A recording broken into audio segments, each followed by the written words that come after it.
الحمد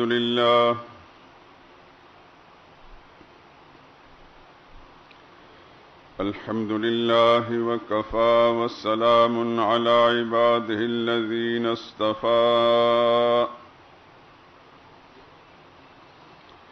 خصوصا على سيد الرسل وخاتم الأنبياء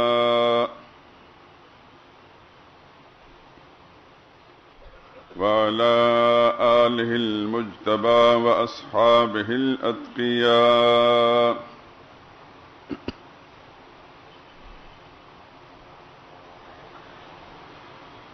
أما بعد فإن خير الحديث كتاب الله وخير الهدي هدي محمد صلى الله عليه وسلم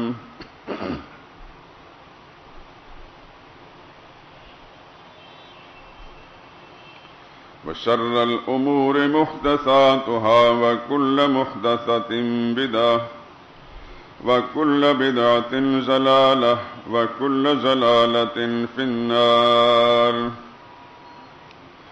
أعوذ بالله من الشيطان الرجيم. بسم الله الرحمن الرحيم. يا أيها الذين آمنوا اتقوا الله حق تقاته ولا تموتن إلا وأنتم مسلمون. واعتصموا بحبل الله جميعا ولا تفرقوا واذكروا نعمة الله عليكم إذ كنتم أعداء فألف بين قلوبكم فأصبحتم بنعمته إخوانا وكنتم على شفا حفرة من النار فأنقذكم منها كذلك يبين الله لكم آياته لعلكم تهتدون.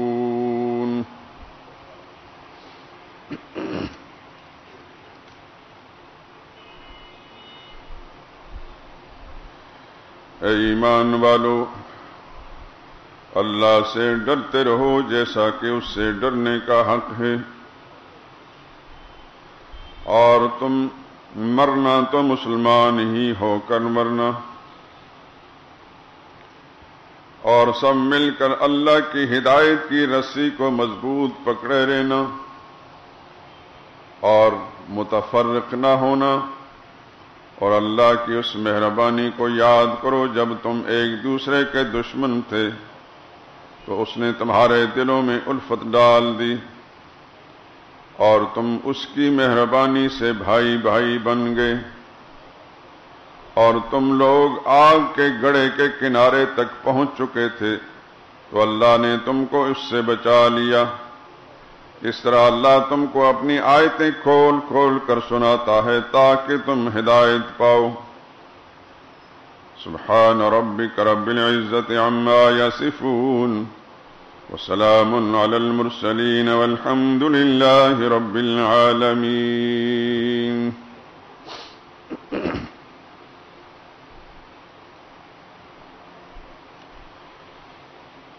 وعن ابی ذر رضی اللہ تعالی عنہ قال قال رسول اللہ صلی اللہ علیہ وسلم یروی عن ربہ عز وجل انی حرمت الظلم على نفسی وعلى عبادی فلا تظالموا، رواہ مسلم۔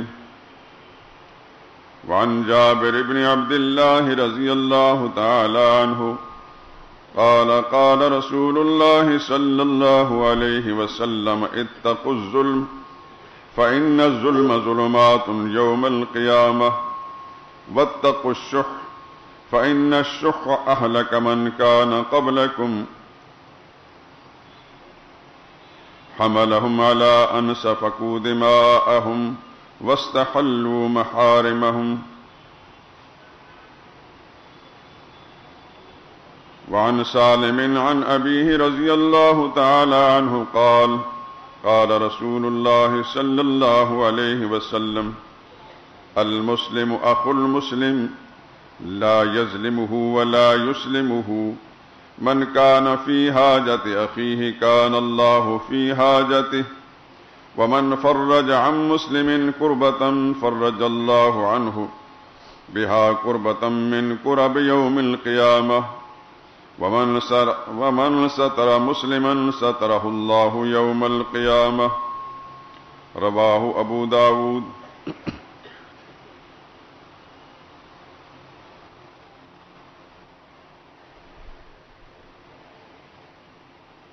بزرگان محترم، برادران عزیز،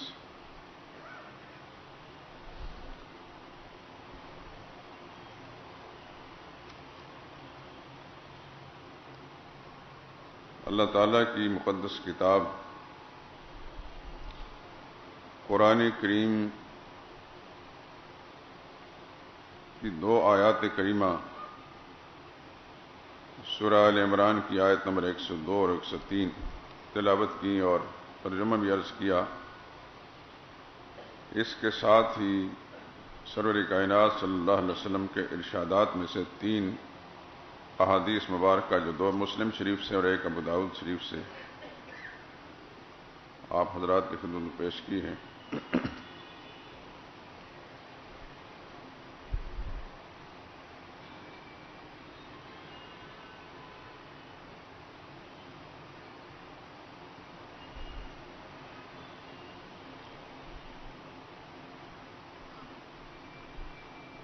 آپ حضرات جانتے ہیں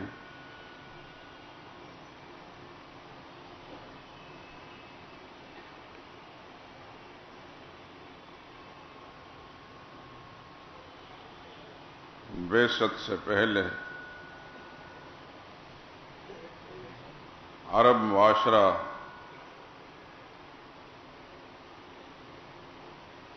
اس قدر فتنہ و فساد اور جنگ و جدال کی آماج گاہ تھا کہ ذرا سی بات پر کوئی تنازع کھڑا ہو جاتا تو جنگ کی صورت اختیار کر جاتا، اور پھر وہ اتنا لمبا عرصہ جنگ چلتی کہ جانبین سے سینکڑوں انسان قتل ہو جاتے.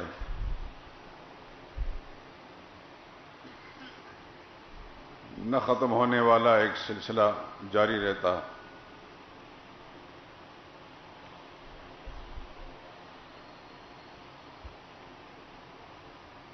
اور اس فتنہ و فساد کی آگ بھڑکانے میں بے پناہ پیسہ بھی سرمایہ بھی خرچ ہوتا، اور اپنی ناک کو اونچا رکھنے کے لیے ہر ناجائز ہتھ کنڈا بھی استعمال کرنے سے دریغ نہیں کیا جاتا تھا.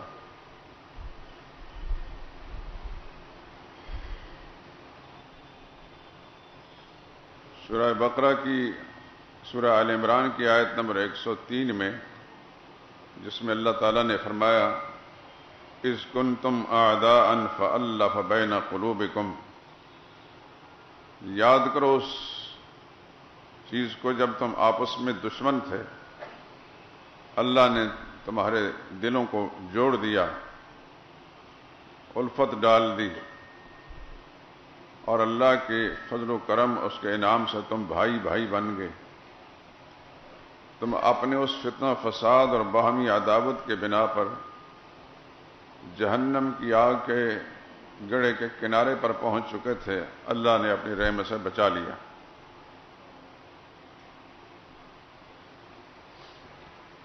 اسی طرح کی مضمون کی آیت آگے سورہ انفال میں بھی ہے، فَأَلَّفَ بَيْنَ قُلُوبِهِمْ، اللہ نے ان کے دلوں کو جوڑ دیا.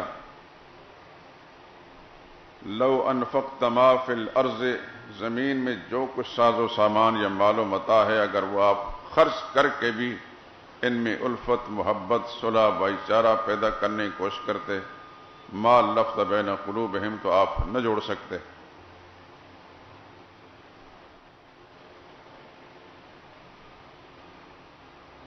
اللہ نے ان پر انعام فرمایا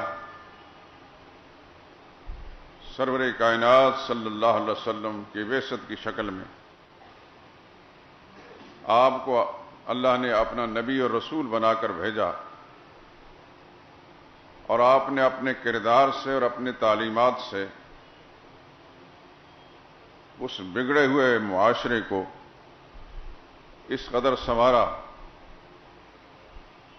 کہ وہی لوگ جو ایک دوسرے کے خون کے پیاسے تھے، حضور صلی اللہ علیہ وسلم کی پاکیزہ تعلیمات کی برکت سے کوئی شخص اپنے باپ کے قاتل کو اپنے آنکھوں کے سامنے دیکھ کر نظریں جھکا کر گزر جاتا تھا. معلوم بھی ہوتا تھا کہ اس نے میرے باپ کو قتل کیا ہے، لیکن اللہ کے نبی کی اس پاکیزہ تعلیم نے اس قدر اصلاح کی صورت پیدا فرما دی کہ ایک دوسرے کے خون کے پیاسے بھائی بھائی بن گئے اور اپنے آپ پر دوسرے کو ترجیح دینے لگ گئے. قرآن کریم نے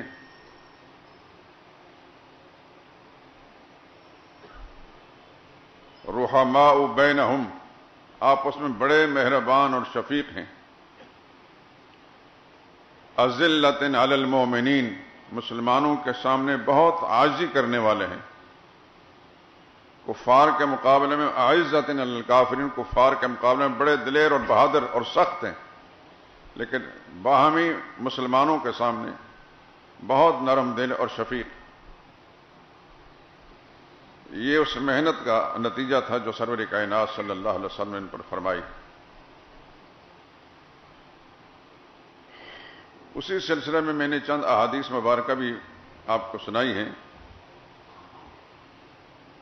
ایک حدیث قدسی ہے. حدیث قدسی کا معنی یہ ہوتا ہے کہ رسول اللہ صلی اللہ علیہ وسلم نے اللہ جل شانہ کا فرمان نقل کیا ہے. اللہ فرماتے ہیں انی حرمت علی نفس الظلم، لوگوں میں نے اپنے اوپر ظلم کو حرام کیا ہوا ہے، میں کسی پر ظلم نہیں کرتا. قرآن کریم میں ان اللہ لا یظلم مثقال ذرۃ، ایک ذرہ برابر بھی اللہ ظلم نہیں کرتے.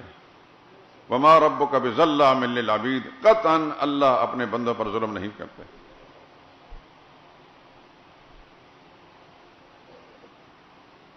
اور واللہ لا یحب الظالمین، اللہ ظالموں کو پسند نہیں کرتے. تو حضور نے فرمایا صلی اللہ علیہ وسلم کہ پروردگار عالم فرماتے ہیں لوگوں میں نے اپنے اوپر ظلم کو حرام کیا ہوا ہے، وعلی عبادی، اور جس طرح میں ظلم نہیں کرتا اپنے اوپر حرام ٹھہرا ہوا ہے، بندوں پر بھی ایک دوسرے پر ظلم کرنا میں نے حرام ٹھہرایا. فلا تظالموا، تم ایک دوسرے پر ظلم نہ کرو.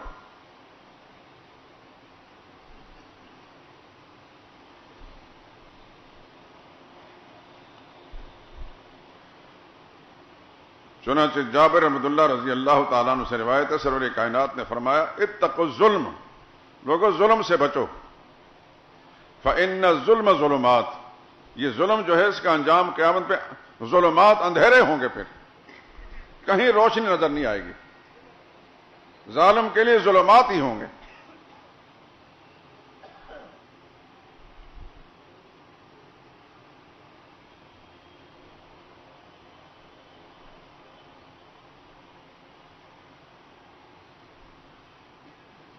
ایک دوسری حدیث میں رسول اللہ صلی اللہ علیہ وسلم کا ارشاد ہے المسلم اخو المسلم، مسلمان مسلمان کا بھائی ہے.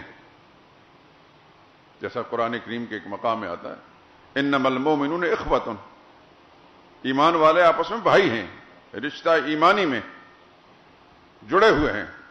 اور یہ آپ جانتے ہیں، یہ ایسی حقیقت ہے کہ اس سے کوئی انکار نہیں کر سکتا کہ خون کے رشتے بعض اوقات ختم ہو جاتے ہیں، زندگی بھر ایک دوسرے کی شکل نہیں دیکھتے، لیکن ایمان کا رشتہ اور دین کا رشتہ ایسا ہے کہ مشرق میں رہنے والا ہو یا مغرب میں رہنے والا ہو، اس میں کبھی دراڑیں نہیں پڑتی. اتنا مضبوط رشتہ ہے یہ. اس لیے فرمایا المسلم اخو المسلم، مسلمان مسلمان کا بھائی ہے، لا یظلمہ، نہ مسلمان اس پر ظلم کرتا ہے، ولا یسلمہ، اور نہ ہی کسی ظالم کے حوالے کرتا ہے۔ مسلمان کا یہ کام نہیں کہ اپنے مسلمان بھائی کو پکڑ کے کسی ظالم کے حوالے کر دے۔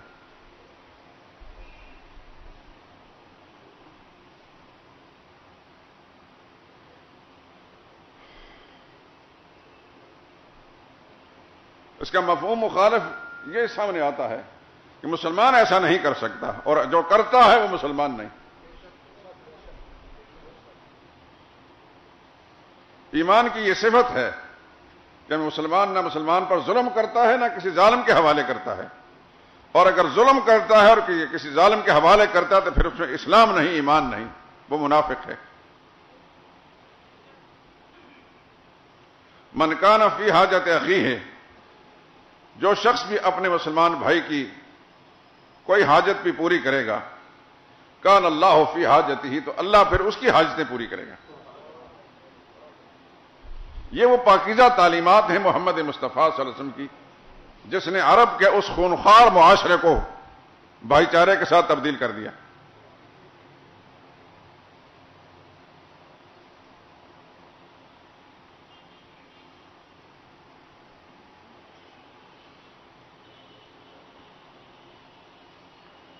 آخر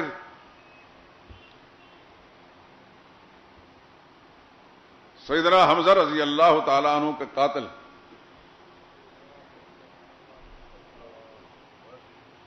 ایک صحابی جنہوں نے زمانہ کفر میں سیدنا حمزہ کو قتل کیا تھا، غزوہ احد میں، آپ جانتے ہیں، انہی کا تیر لگا تھا سیدنا حمزہ کو، ماہر نشانہ باز تھے، سیدنا حمزہ شہید ہو گئے۔ اور اس کے بعد پھر مشرکین نے سیدنا حمزہ رضی اللہ تعالیٰ عنہ کے جسم کے ٹکڑے کیے۔ اتنا آپ کے ذہن میں نقشہ ضرور ہوگا کہ غزوہ احد کے موقع پر ایک لمحہ ایسا آیا تھا کہ مسلمانوں کے قدم اکھڑ گئے تھے، مسلمانوں کی بے تدبیری کے سبب سے ان کے قدم اکھڑ گئے۔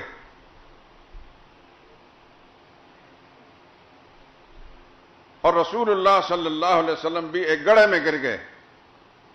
خبر مشہور ہو گئی، مشرکین نے خبر پھیلا دی کہ ان محمدن قد قتل، محمد بھی مارے گئے صلی اللہ علیہ وسلم۔ آپ سوچیں کہ جو لوگ زخموں سے چور چور تھے اور ان کے کانوں میں یہ خبر پہنچی کہ رسول اللہ صلی اللہ علیہ وسلم بھی مارے گئے، پھر ان کے حوصلوں کا کیا حال ہوگا؟ یہ گھڑیاں کس قدر عجیب تھیں۔ اسی اثنا میں سیدنا حمزہ رضی اللہ تعالیٰ عنہ شہید بھی ہوئے، ان کو ٹکڑے کیے۔ مشرک عورتوں نے رسول اللہ صلی اللہ علیہ وسلم کے اس محبوب چچا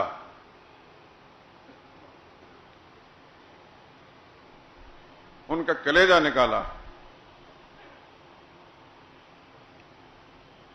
وہ ایک لمبی کہانی ہے، یہاں چلتے ہوئے ایک بات میں کہہ دوں، تحقیق کی ضرورت ہوئی تو پھر مجھ سے رجوع کر لینا، یا کسی مستند عالم دین، بشرط کہ علم دین سے اس کو کچھ واسطہ ہو۔ بعض لمبی داڑھی رکھ کر، لمبے چولے پہن کر، بڑی سی پگڑی باندھ کر عالم نہ بنا ہو۔ اس جرم کا ذمہ دار، یعنی سیدنا حمزہ کے کلیجہ چبانے کا ذمہ دار رسول اللہ صلی اللہ علیہ وسلم کی ساس کو قرار دیا۔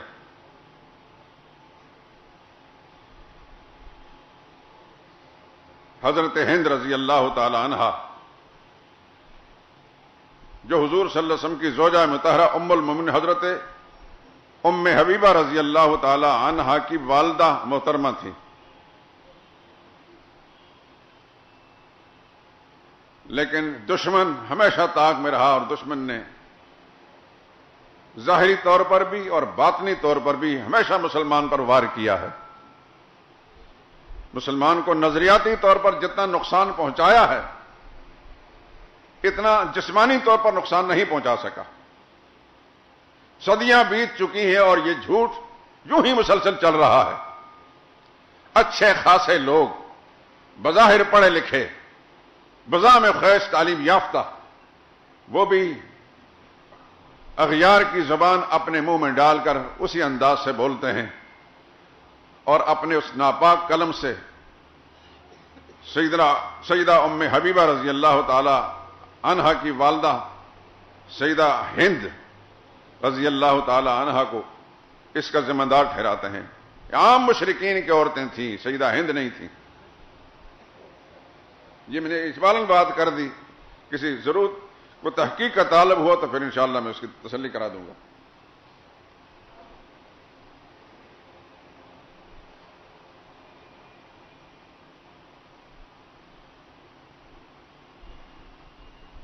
تو وہی شخص جس کے تیر سے حضرت حمزہ رضی اللہ تعالیٰ عنہ شہید ہوئے تھے، اسی کو اللہ ایمان کی دولت سے مالا مال کرتے ہیں، اور وہی رسول اللہ صلی اللہ علیہ وسلم کی خدمت میں حاضر ہوتے ہیں اور مسلمان ہوتے ہیں اور کلمہ پڑھتے ہیں اور اللہ کے پیغمبر کو کلمہ پڑھاتے ہیں، اور وہ صحابہ کی صف میں شامل ہو جاتے ہیں۔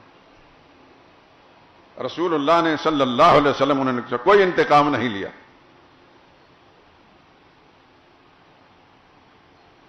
حالانکہ سیدنا حمزہ رسول اللہ صلی اللہ علیہ وسلم کے چچا بھی تھے، بچپن کے دوست بھی تھے، عمریں بھی قریب قریب تھیں اور رضائی بھائی بھی تھے۔ ابو لہب کی کنیز سویبہ، جس کو لوگوں نے صوبیہ بنا دیا، ہمارے ہاں بھی عجیب صورتحال ہے، نہ پوچھنا ہے نہ تحقیق کرنا ہے۔ صوبیہ نہیں، سویبہ۔ رسول اللہ صلی اللہ علیہ وسلم نے ان کا دودھ پیا تھا، اور پھر رسول اللہ صلی اللہ علیہ وسلم کے عم محترم، چچا محترم حضرت حمزہ رضی اللہ تعالی عنہ نے بھی انہی کا دودھ پیا تھا۔ اس طرح دودھ شریک بھائی تھے، عمریں قریب قریب تھیں، تھوڑے سے حضرت حمزہ بڑے تھے حضور صلی اللہ علیہ وسلم سے۔ یہ ذہن میں رہنا چاہیے کہ جب جناب عبد المطلب نے رسول اللہ صلی اللہ علیہ وسلم کے دادا، انہوں نے آپ کے والد گرامی جناب عبداللہ کے لیے رشتہ ایک قبیلے میں کیا، ایک مشہور قبیلہ، بڑا معزز قبیلہ، اس میں رشتہ کیا اپنے فرزند جناب عبداللہ کے لیے۔ اور آپ جانتے ہیں کہ سرور کائنات صلی اللہ علیہ وسلم کی والدہ محترمہ سیدہ آمنہ اپنے بیٹے کے لیے رشتہ ان کا مانگا، اور سیدہ آمنہ کی چچا زاد بہن، اس کا رشتہ جناب عبد المطلب نے اپنے لیے مانگا، اور وہ جو چچا زاد بہن تھی ان کے بطن سے سیدنا حمزہ رضی اللہ تعالیٰ عنہ پیدا ہوئے۔ اس طرح یہ آپس میں خالہ زاد بھی تھے، چچا بھتیجا بھی تھے، رضائی بھائی بھی تھے، اور بچپن کے دوست یار بھی تھے، اور پیار و محبت کا رشتہ تو تھا ہی کہ حضور نے انہی کے بارے میں فرمایا تھا یہ اللہ کا شعر ہے، اللہ کے رسول کا شعر ہے۔ یہ سن لیں، سرور کائنات نے شعر خدا کسے فرمایا؟ سیدنا حمزہ کو۔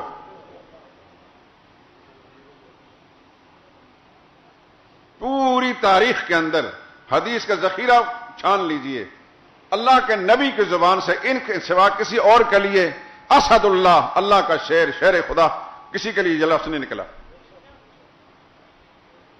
بڑے بڑے دلیر صحابی تھے، حضور صلی اللہ علیہ وسلم کے ماموں، فاتح ایران، فاتح قادسیہ، ذہن میں نام آیا؟ سیدنا، صحابہ کا جب نام لو ادب کے ساتھ، سیدنا سعد بن ابی وقاص رضی اللہ تعالیٰ عنہ، یہ حضور صلی اللہ علیہ وسلم کے رشتے میں ماموں لگتے ہیں، بڑے دلیر صحابی تھے۔ ایک موقع پر رسول اللہ صلی اللہ علیہ وسلم نے ان کو یوں فرمایا، ارمیں، دشمن پر تیر پھینکو، فدا کا ابی و امی، تجھ پر میری ماں اور میرا باپ قربان ہو۔ کس کے لیے فرمایا؟ سیدنا سعد بن ابی وقاص رضی اللہ تعالیٰ عنہ کے لیے، جو حضور کے رشتے میں ماموں لگتے تھے، یعنی سیدہ آمنہ کے چچا زاد بھائی تھے۔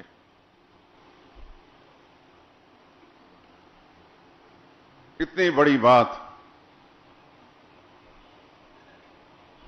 تجھ پر میرے ماں باپ قربان ہو، لیکن بھائی ہمارا رسول اللہ صلی اللہ علیہ وسلم اسد اللہ و اسد رسولی، اللہ کا شیر اور اللہ کے رسول کا شیر صرف حضرت حمزہ کو فرمایا۔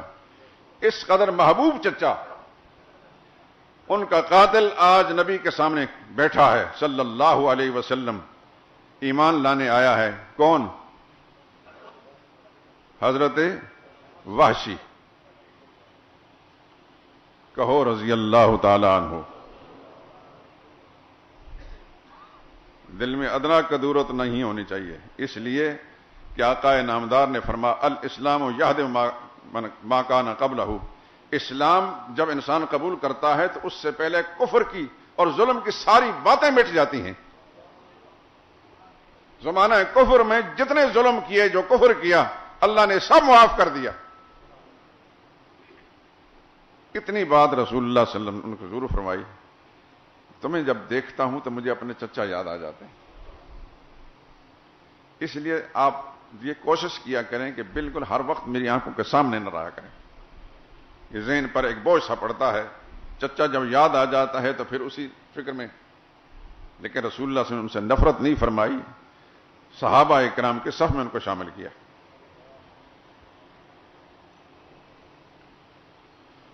تو اگر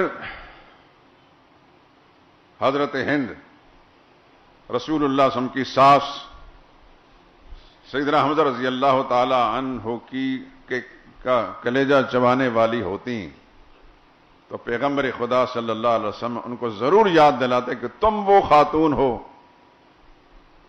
جس نے میرے چچا کا کلیجہ چبایا ہے۔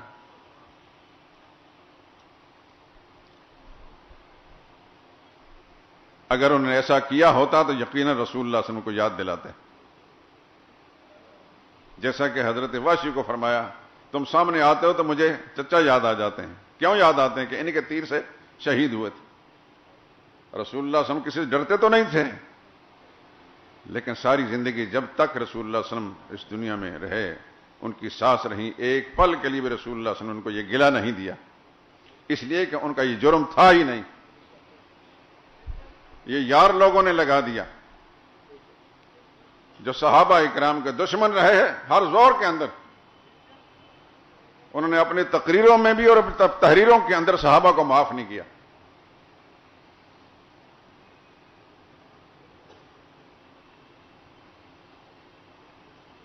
تو یہ اسلام کی برکات ہیں کہ اپنے دشمن سے بھی صرف نظر کیا۔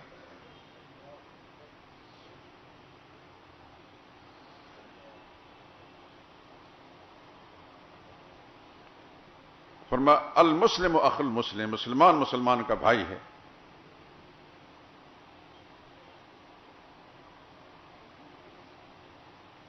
اور یہ بھائی چارہ اور یہ رشتہ اس قسم کا ہے جو کبھی نہیں ٹوٹتا۔ آپ اچھی طرح اس بات کو سمجھتے ہیں، یہ رشتہ کبھی نہیں ٹوٹتا۔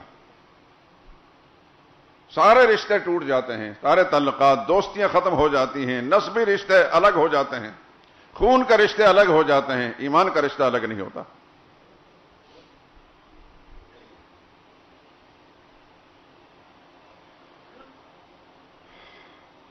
مسلمان نہ مسلمان پر ظلم کرتا ہے، نہ کسی ظالم کے حوالے کرتا ہے، اور جو مسلمان کسی دوسرے مسلمان کی حاجت پوری کرتا ہے، اللہ اس کی حاجت پوری کرتا ہے۔ وَمَنْ فَرَّجَ عَنْ مُسْلِمٍ قُرْبَةً، جو کسی مشکل وقت میں مسلمان کے کام آتا ہے، اس کو سہولت فراہم کرتا ہے، فَرَّجَ اللَّهُ عَنْهُ بِهَا قُرْبَةً مِّن قُرَبِ يَوْمِ الْقِيَامَةِ، اس کے بدلے میں اللہ قیامت کی سختیاں اس کے لیے آسان کر دیں گے۔ جس نے اس دنیا کی سختیوں میں اپنے مسلمان بھائی کا ہاتھ بٹایا، اللہ قیامت دن کی سختیوں اس پر آسان کر دیں گے۔ وَمَنْ سَتَرَ مُسْلِمًا، اور جو کسی مسلمان کی پردہ پوشی کرتا ہے، کوئی عیب دیکھا معلوم ہوا اس پر پردہ ڈال دیا. سترہ اللہ یوم القیامہ، پھر اللہ قیامت دن اس کے عیبوں پر پردہ ڈالیں گے. یہ ایک ایک جملہ، ایک ایک بات، اس پہ غور کیجیے میرے دوستو. ہم نے کیا رسول اللہ صلی اللہ علیہ وسلم کے قدم قدم پہ آپ کے حکم مخالفت نہیں کرتے؟ اسٹو میں لگے رہتے ہیں.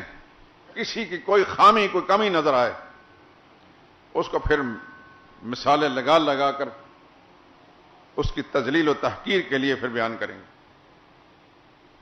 اور ہماری محفلوں کی رونق اس سے ہوتی ہے. یہ بہت بڑا جرم ہے دوستو. میں ایک حدیث سناتا ہوں، آپ کو اس سے اندازہ ہو جائے گا.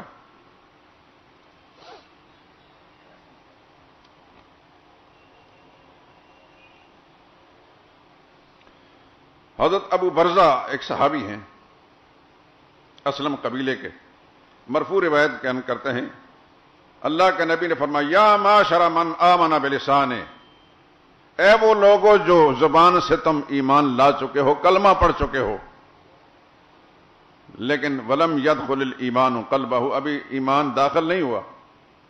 زبانی دعوے دار ہو ایمان کے، اندر ایمان گیا نہیں. فرمایا لا تغتابوا، کسی مسلمان کی غیبت نہ کرو. جو ہمارے نزدیک کوئی عیب ہے ہی نہیں، اتنا بڑا جرم ہے.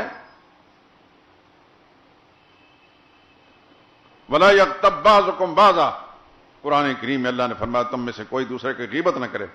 ایحب احدکم ان یاکل لحم اخیہ، کیا تم میں سے کوئی شخص پسند کرتا ہے کہ اپنے بھائی کا گوشت کاٹ کاٹ کر، وہ بھائی جو مر چکا ہے اس کے جسم کے گوشت کاٹ کاٹ کر کھانا شروع کر دے؟ فکرہتموہ، تم بھی اس کو ناپسند کرتے ہو. یاد رکھو کسی مسلمان بھائی کی غیبت کرنا ایسا ہی ہے جیسا کہ اپنے مرے ہوئے بھائی کے جسم گوشت کاٹ کر کھانا. اسی لیے تو حضور نے فرمایا کہ ابھی ایمان داخل نہیں ہوا. جو غیبت کرنے والے ہیں زبانی دعوے دار تو ہیں اسلام کے، لیکن ایمان داخل نہیں ہوا. لا تغتاب المسلمین، مسلمانوں کی غیبت نہ کرو. غیبت کیا ہے؟ کسی مسلمان کی پیٹھ پیچھے اس کے بارے میں وہ باتیں کرنا جو اس کے سامنے کرے گا تو وہ ناراض ہو. کسی مسلمان کی پس پشت اس کے بارے میں ایسی باتیں کرنا جو اس کے سامنے نہ کر سکے، اور اگر کرے گا تو وہ ناراض ہوگا. اس کی ناراضگی کے ڈر سے پیٹھ پیچھے برائیاں کرے گا یا اس کا تذکرہ کرے گا. صحابہ نے پوچھا تھا یا رسول اللہ کیا اس آدمی کے اندر وہ عیب ہو تو تب بھی اس کا ذکر کرنا غیبت بنے گا؟ تو رسول اللہ نے فرمایا وہ عیب ہوگا تب غیبت بنے گا. اگر اس میں کوئی عیب ہے نہیں اس کے ذمہ لگاؤ پھر تو بہتان ہے.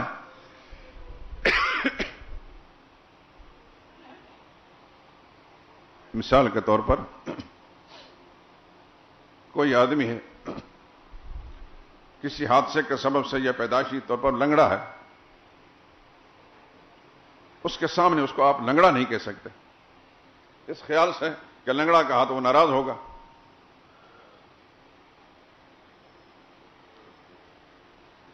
لیکن دوسری محفل میں بیٹھ کر اس کا تذکر کر وہ جو لنگڑا ہے اس لنگڑے نے یہ بات کی، وہ ایسا ہے، بات ہو تو گئی اور دل میں احساس نہیں ہوا کہ میں نے کس قدر جرم کیا کہ اس کے سامنے میں لنگڑا نہ کہہ سکتا، پیٹھ پیچھے لنگڑا کہہ دیا بڑے آسانی کے ساتھ، اور لنگڑا پن اس کے اندر ہے، لیکن اس کے باوجود اللہ کے نبی کی تعلیم کے مطابق یہ غیبت ہوئی ہے. چنانچہ حضور سے جب پوچھا کہ یا رسول اللہ وہ عیب اس کے اندر ہو تو اس کا ذکر کرنا بھی غیبت بنے گا؟ فرمایا تبھی تو غیبت بنے گا. اگر وہ عیب اس کے اندر ہے نہیں تو اس کا ذکر کرنا، اس کی طرح منسوب کرنا، یہ تو پھر بہتان ہے، اور بہتان تو بہت بڑا جرم ہے. جیسے ام المومنین سیدہ عائشہ رضی اللہ تعالی عنہ کے معاملے میں جو منافقین نے بہتان لگایا تھا، قرآن کریم نے پھر کس انداز سے صفائیاں پیش کی. اللہ نے فرمایا مسلمانوں تم نے سنتے ہی کیوں انکار نہیں کیا؟ تم چپ کیوں ہو گئے تھے؟ تم نے کیوں نہیں کہا سبحانک ھذا بہتان عظیم، یہ اللہ تو پاک ہے، لیکن یہ ھذا بہتان عظیم ام المومنین کے بارے میں جو کچھ کہا رہا ہے یہ بہتان عظیم ہے۔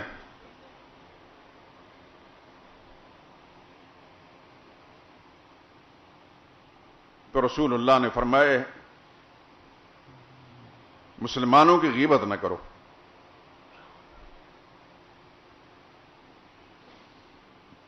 ولا تتبعوا عوراتہم، اور نہ ان کی پردہ دری کے پیچھے پڑھو کہ اسٹو میں لگا رہے کہ کوئی خامی نظر آئے تاکہ میں اس کی تشہیر کرتا رہوں۔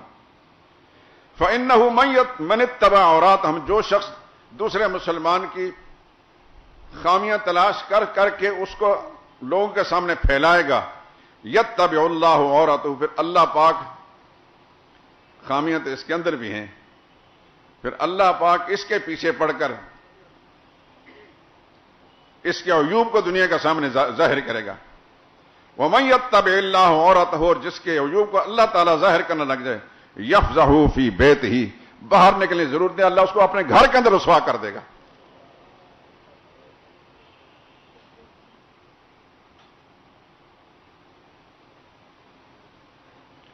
اور ایک دوسری روایت ہے، ما من امرئ يخذل امرا مسلما في موضع ينتهك فيه حرمته وينتقص فيه من عرضه الا خذله الله۔ اللہ اکبر۔ جو مسلمان کسی مسلمان کو ایسے موقع پر رسوا کرتا ہے جبکہ اس کو اس کی پردہ پوشی کرنی چاہیے، ایسے موقع پر اس کی پردہ داری کرتا ہے جبکہ اس موقع پر اس کی پردہ پوشی ہونی چاہیے، اور اس میں عیب نکال کر لوگوں سے بیان کرتا ہے، اللہ اس کو پھر ذلیل کرے گا، فی موطن یحب فیہ نصرتہ، ایسے موقع پر خدا اس کو رسوا کرے گا جہاں اس کو کسی مدد کی ضرورت ہے، اس کو مدد نہیں مل سکے گی۔ وما من امرئ ینصر مسلما، اور دوسرا مسلمان جو کسی مسلمان کی مدد کرتا ہے، فی موضع ینتخذ فیہ من عرضہ، جہاں اس کی پردہ دری ہو رہی اور وہاں پر اس کی طرف دفاع کرتا ہے، اس کی صفائیاں پیش کرتا ہے، الا نصرہ فی موطن یحب نصرتہ، پھر اللہ اس موقع پر جہاں اس کو مدد کی ضرورت ہے اللہ اس کی مدد فرمائیں گے۔ یہ مسلمان کے مسلمان پر حقوق ہیں میرے دوستو، جس کو آج ہم سرے سے فراموش کر چکے۔ جو نبی کی تعلیم، ہمارا معاشرہ جہنم کا نمونہ کیوں بنا ہوا ہے؟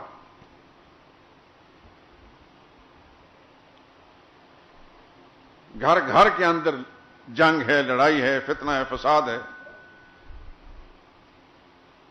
دو بھائی اکٹھے نہیں رہ سکتے۔ جب تک باپ زندہ تھے 10 بیٹے تھے، سارے کے سارے اکٹھے رہ رہے تھے، باپ فوت ہوا، ہر ایک کی شادی ہوئی، پھر الگ الگ ہونا شروع کر دیا، اس لیے کہ کسی نے رسول اللہ صلی اللہ علیہ وسلم کی تعلیمات کا خیال نہیں رکھا۔ جو بیویوں نے کہا سن لیا، جو بچوں نے کہا سن لیا۔ بھائی کبھی جدا نہیں ہوتے میرے دوستو، ہمیشہ کے لیے عورتیں اور بچے جدا کرتے ہیں۔ آپ حضرات کا تجربہ بھی ہوگا، ہمیں بھی تجربہ ہے، ساری زندگی بھائی پیار و محبت کے ساتھ رہتے ہیں، ایک دوسرے پہ جان نچھاور کرتے ہیں، لیکن جب خواتین آ جاتی ہیں گھروں کے اندر، ذرا ذرا سی بات کو بات کا بتنگڑ بنا کر پیش کریں گی اور بچوں کو اپنا معاون بنا لیں گی۔ پھر اتنی فراست اور اتنی عقل کس انسان کے اندر ہے کہ جو معاملے کی تہ تک اپنی عقل کو استعمال کر کے پہنچنے کی کوشش کرے اور اپنے بھائی سے نفرت نہ کرے؟ پھر گھروں میں کس قدر غیبتیں ہوتی ہیں، خامیاں نکالی جاتی ہیں۔ اللہ معاف فرمائے، یہ خامی سب سے بڑی، بہت بڑی خواتین کے اندر ہے۔ اللہ ان کو بھی ہدایت نصیب فرمائے۔ لیکن اصل قصہ یہی ہے کہ ان کو اگر کچھ تعلیم دلائی ہے تو وہی اسکول کالج کی تعلیم دلائی گئی، جس میں اللہ اور اس کے رسول کے احکام کا کوئی حصہ بھی نہیں ہوتا۔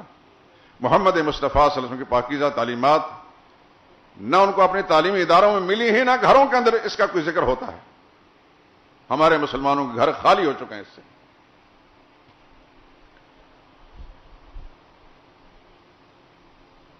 ٹی وی اور دوسرے خرافات وہ ساری کی ساری گھروں کے اندر فراہم کی جاتی ہیں، لیکن گھر کا جو ذمہ دار ہے کوئی ایسی دینی کتاب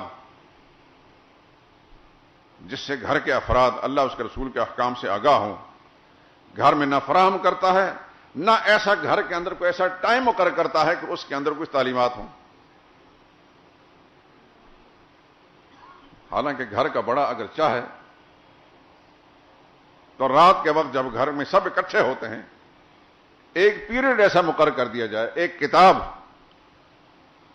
شریعت کے احکام پر، معاشرتی اصلاح پر مشتمل ہو، کسی بھی بچے کو لگا دیا جائے کہ آپ نے اتنے صفحے پڑھنے روزانہ، ایک ایک قطرہ کہتے ہیں برتن کے اندر پڑے، بالآخر برتن بھر جاتا ہے۔ آخر یہ باتیں جو میں آپ کے سامنے کر رہا ہوں،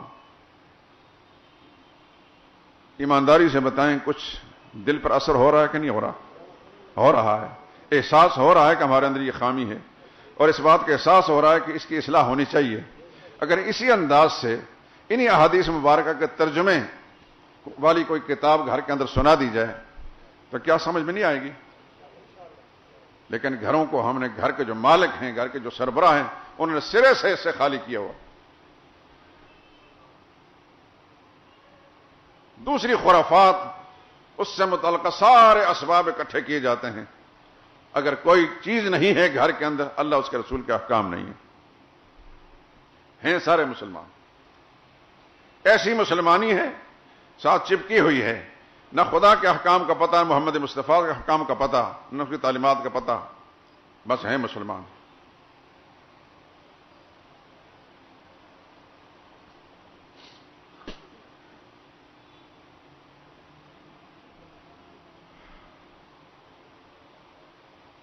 دو تین روز پہلے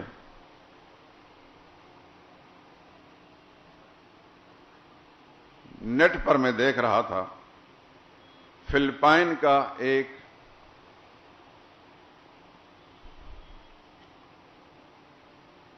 یہ جو مشینری ٹھیک کرنے والے لوگ ہوتے ہیں، میکینک، ایک نوجوان اس کو ٹھیک کرنے کے بعد پھر اس کو ٹیسٹ کرنے کے لیے خود ہی اس نے قرآن کریم کی تلاوت کی۔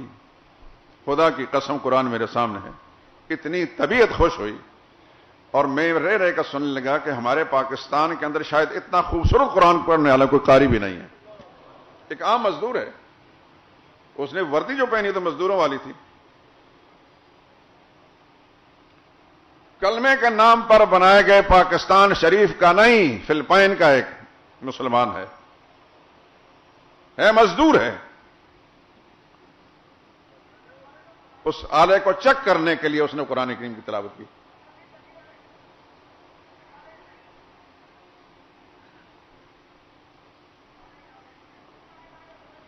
اور عرب ممالک میں تو آپ حضرات جاتے رہتے ہیں، ہزار خامیوں کے باوجود بھی وہاں کا ایک عام مسلمان قرآن کریم بڑا خوبصورت طریقے سے پڑھتا ہے۔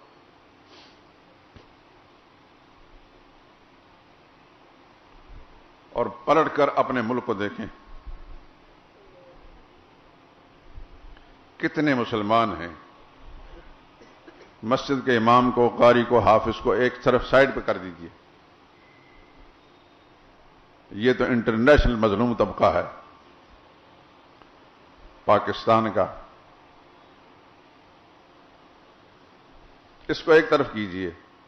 معززین شہر، ان کی بات کیجئے جو عرف عام میں معزز کہلاتے ہیں، سول سوسائٹی کے لوگ، ذکور و اناس،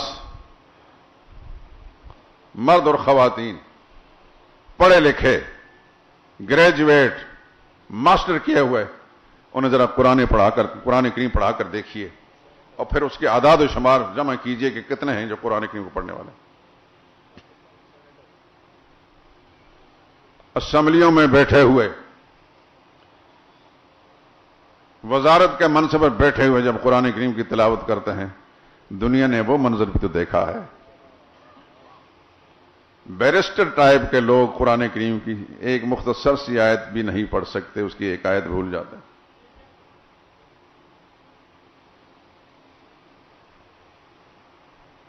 پاکستان کا ایک وزیر داخلہ اس سے پہلے گزرا ہے،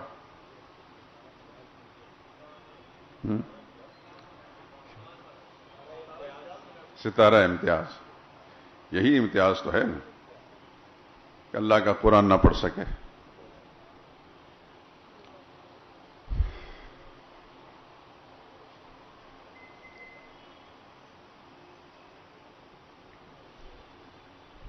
اللہ کی قسم کچھ دنوں سے ایک عجیب سا نادیدہ خوف مجھے لاحق ہے کہ کہیں یہ ملک دوبارہ مکمل طور پر کفر کی گود میں نہ چلا جائے۔ ایک خوف ہے جو حالات میں دیکھ رہا ہوں۔ بین الاقوامی سازشیں تو ایک عرصے سے جنہوں نے فوکس کیا ہے پاکستان کو، لیکن خود پاکستان کے اندر بسنے والے لوگ، ان کا حال اس قدر خراب ہو چکا ہے۔ اللہ برا وقت نہ لائے۔ مشکل ہوگا کہ خدا نخواستہ کوئی آفت پڑ جائے تو پھر یہاں کا مسلمان سینہ تان کر اپنی جان پر کھیل جائے اس ملک کو بچانے کے لیے اور اپنے ایمان و اسلام کو بچانے کے لیے۔ خدا نخواستہ سارے کا سارے مشرف بکفر ہو جائیں۔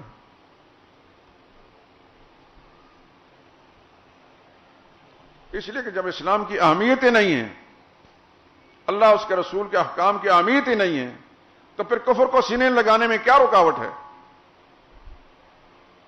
جب ہماری زندگی کے مشن ہی دنیا کی زندگی کو سنوارنا، دنیا کا مال کمانا، کھانا اور عیش عشرت کرنا، اس کے سوا ہماری زندگی کا مقصد کوئی نہیں، تو پھر تو جو حالات بھی آئیں ہم نے اپنی زندگی کو بچانا ہے، اپنی عیش عشرت کو بچانا ہے۔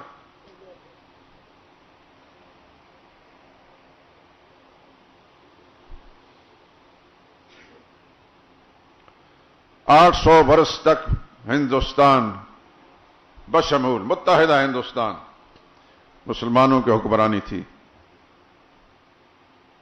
تھوڑا ذہن کو پیچھے لے جائیے، 800 سال تک پاکستان کو بنے ہوئے کتنے سال گزرے ہیں؟ ابھی تو 70 بھی نہیں ہوئے۔ 800 سال تک مسلمان حکمران رہے اور ان کی حکمرانی کے آثار بھی پورے متحدہ ہندوستان میں، پاکستان ہندوستان میں موجود ہیں۔ بڑی بڑی مسجدیں بھی ہیں اور دیگر نشانات بھی ہیں۔ لیکن جب اللہ کے باغی بنتا ہے مسلمان، اللہ کے نافرمان ہوتا ہے، اللہ اس کے رسول کے احکام سے جب برگشتہ ہو جاتا ہے تو پھر اللہ پاک کبھی کبھی آزادی کی نعمت سلب کر لیتے ہیں۔ اور پھر دنیا نے دیکھا اور یہ حقیقت بن گئی، انگریز کہاں سے آ کر اس ملک پر قابض ہو گیا، اور جس ذلت اور رسوائی کا سامنا اس متحدہ ہندوستان میں بسنے والے مسلمان کو کرنا پڑا، وہ ایک الگ داستان رنج و الم ہے۔ کیا کیا حالات پھر اس مسلمان پر 150 سال سے زیادہ انگریز قابض رہا، کئی ہزار میل دور سے آ کر اس ملک پر قابض ہو گیا۔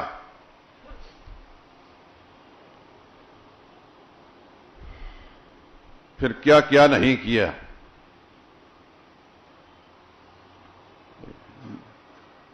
یہ مسلمان کیوں محکوم ہوا، کیوں مغلوب ہوا، کیوں غلام بن گیا؟ اس لیے کہ وہی 800 سال برس تک حکمرانی کرنے والے جب انہوں نے آہستہ آہستہ اللہ اور اس کے رسول کے احکام سے حکم عدولی شروع کی تو پھر اللہ کی مار اور پھٹکار پڑی، اور بالآخر وہ ملک بھی ہاتھ سے چھن گیا، وہ آزادی بھی چھن گئی، غلامی کا طوق پڑ گیا۔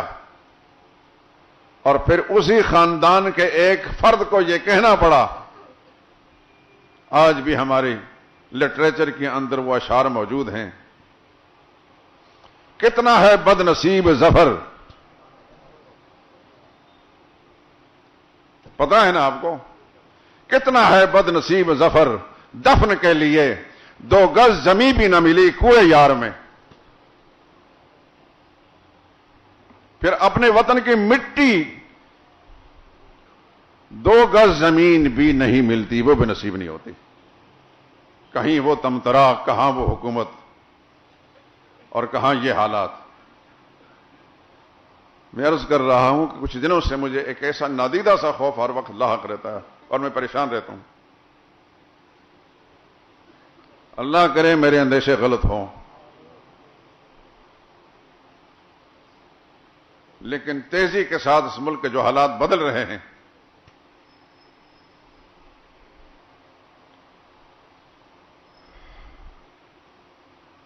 وہ اچھا شگون نہیں ہے.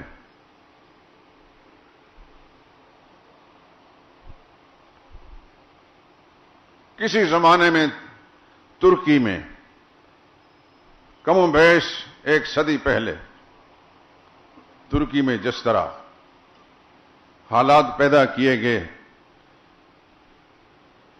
اسلام کو اس دیش سے نکالا گیا،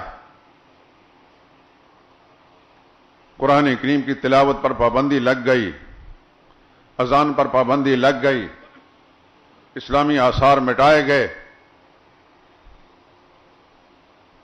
اللہ نہ کرے، اللہ نہ کرے، اللہ نہ کرے کہ یہ حالات پھر اس ملک کے اندر آ جائیں. میرے دوستو، صرف کھانا اور کمانا مسلمان کا کام نہیں کہ کمایا اور کھا گیا اور آرام سے سو گیا پھر کمانے لگ گیا.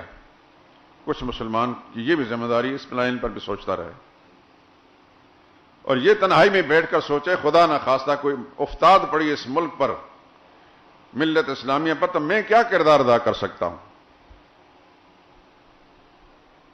میں نے کیا کرنا ہے؟ میں نے ہاتھ کھڑے کر دینے، بس ہینڈز اپ، مجھے کچھ نہ کہو، جو مرضی کرو، یا میرا بھی کوئی کردار ہوگا؟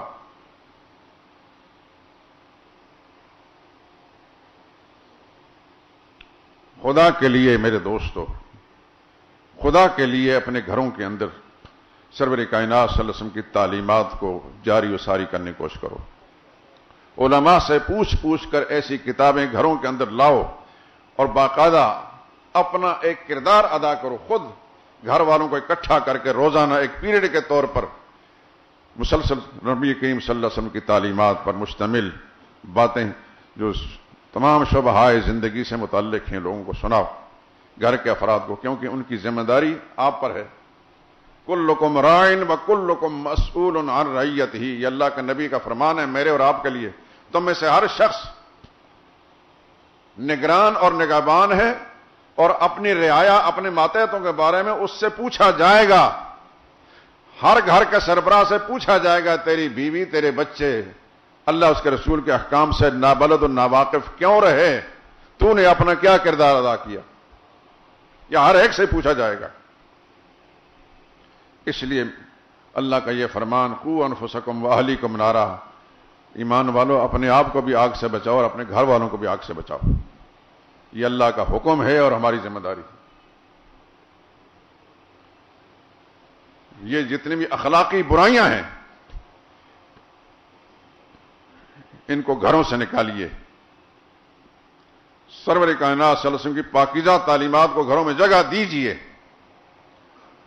تاکہ آپ کا گھر بھی جنت کا نمونہ بن جائے، وہ اڑوس پڑوس والوں کے لیے رشک، قابل رشک بن جائے. مسلمان اور کافر کی زندگی میں فرق ہے. مسلمان صرف اپنی ذات کے لیے نہیں، دوسروں کے لیے بھی جیتا ہے. مسلمان وہی ہے جو اللہ اس کے رسول کے احکام پر عمل کرنے کے بعد پھر ان احکام کو دوسروں تک منتقل کرتا ہے. مسلمان رسول اللہ صلی اللہ علیہ وسلم کی طرف سے ذمہ دار ہے ان کے پیغام کو پھیلانے کا، دین کا مبلغ ہے، دین کا داعی ہے. ہر مسلمان جتنی بات اسے معلوم ہے، 10 باتیں معلوم ہیں تو 10 باتوں کا ذمہ دار ایک پہنچائے، 100 باتیں معلوم ہیں تو 100 باتوں کا ذمہ دار اس کو پہنچائے. یہ جو ہم نے سوچ بنا رکھی ہے کہ بس دین کی بات کرنا صرف مولوی کی ذمہ داری ہے، مسجد کے امام کی ذمہ داری ہے، ہماری ذمہ داری نہیں. تو کیا مسلمان صرف مولوی ہی ہے؟ ہم مسلمان نہیں ہیں؟ کلمہ تو ہم سب نے ایک جیسا پڑھا ہے، اور اس کلمے کے اندر ہم نے اس بات کا اقرار کر لیا ہے، اس معاہدے کو تسلیم کر لیا ہے کہ ہم زندگی اللہ کے حکم مطابق گزاریں گے اور رسول اللہ صلی اللہ علیہ وسلم کے طریقہ کے مطابق گزاریں گے۔ اور رسول اللہ صلی اللہ علیہ وسلم کا طریقہ مبارک کیا تھا؟ اس خیر کو پھیلانا۔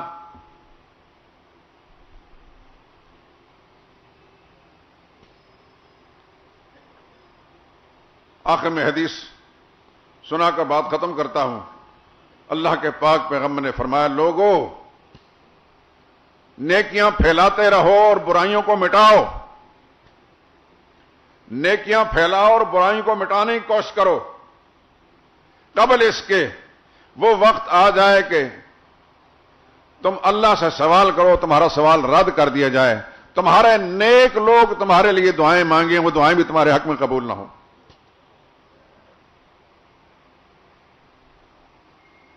یہ اللہ کے نبی نے متنبع کر دیا صلی اللہ علیہ وسلم۔ اب ہر آدمی تنہائی میں بیٹھ کر سوچے کہ میں نے کیا کرنا ہے۔ میں آپ سے درخواست کرتا ہوں، کتاب مجھے دے دیں، اتفاق سے ایک کتاب، اس کا نام ہے شارح سنت۔ نبی کریم صلی اللہ علیہ وسلم نے ہر شعبہ زندگی سے متعلق پوری ترتیب کے ساتھ اپنے اسوہ حسنہ بیان فرمائے کہ فلاں موقع پر یہ کرنا ہے، فلاں موقع پر یہ کرنا ہے، فلاں موقع پر یہ کرنا ہے۔ ایک عالم نے اور بڑے خوبصورت انداز سے اس کو ترتیب دے دیا ہے۔ بے شمار کتابیں لکھی گئی ہیں۔ ڈاکٹر عبدالحی صاحب رحمۃ اللہ تعالی علیہ کراچی والے، انہوں نے اسوہ رسول اکرم صلی اللہ علیہ وسلم ایک بڑی خوبصورت کتاب ترتیب دی ہے۔ ہو سکتا ہے کہ آپ کے گھروں میں ہو، لیکن گھر میں ہونے سے دوا اگر گھر میں موجود ہے اور آپ کو دوا کھانے کی ضرورت ہے، کھائیں گے نہیں تو کبھی علاج نہیں ہوگا۔ گھر میں کتابیں پڑھی ہیں اور اگر کتاب کو پڑھ کر اس سے ہدایت نہیں حاصل کریں گے تو کبھی فائدہ نہیں ہوگا۔ یہ کتاب میں ترغیب دیتا ہوں کہ اس کو بھی آپ خرید لیں اور گھروں کے اندر سب کن پڑھیں سنائیں، انشاءاللہ اس کے بعد مفید اثرات نکلیں گے۔ وآخر دعوانا الحمدللہ رب العالمین۔ 1 اپریل کو اغیار کی نقالی کرتے ہوئے اپریل فول کے عنوان سے ایک دوسرے کو زبان کے ذریعے نقصان پہنچا کر حق تلفی کرتے ہیں۔ آپ حضرات ذرا ہوشیار اور بیدار رہیں۔ اللہ تعالیٰ محفوظ فرمائے۔